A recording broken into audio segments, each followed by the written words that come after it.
ضلعي انتظامیې د مردان مختلف سیمو کې د هاوسنګ سوسایټیز په ضد کاروایانې شروع کړي او تر دې دمه 23 هاوسنګ سوسایټیز غیر قانوني ګرځول شوي دي چې پکې ځنې سیل کړي شوي هم دي. په دې اړه ډیپټي کمشنر مردان ډاکټر عظمت الله وزیر ویلي دي قانون کې په ذریعه ځمکه د هاوسنګ سوسایټیز جوړولو اجازت نشته.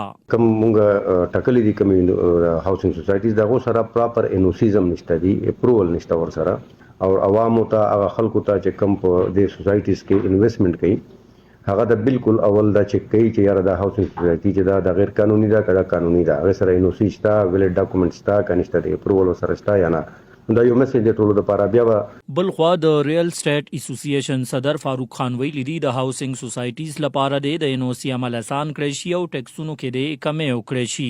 نو ګورنمنت له داسې کنسیډر کول پکار دي چې د دې مسایلو نه وروتو د پاره ټیکسز کم سے کم لیول دراولي ځکه چې خلکو اعتماد سیوا شي او د خلکو فلو د ریونیو جنریشن یا چې کم پراپرټي ټیکسز و طرف ته دی چې هغه سیوا شي. د ضلعي انتظامیې چارواکو مطابق د غیر قانوني هاوسنګ سوسایټیز په ضد به کاروایانې جاري وي. بلخوا د مردان ځای اوسیدونکو هم غوښتنه کړې ده د کروندې په ځمکه د هاوسنګ سوسایټیز جوړولو اجازت ورنه کړی شي او د لړکې 13 وختونو کې ورکړې شوې اجازتنامې د هم منسوخ کړی شي.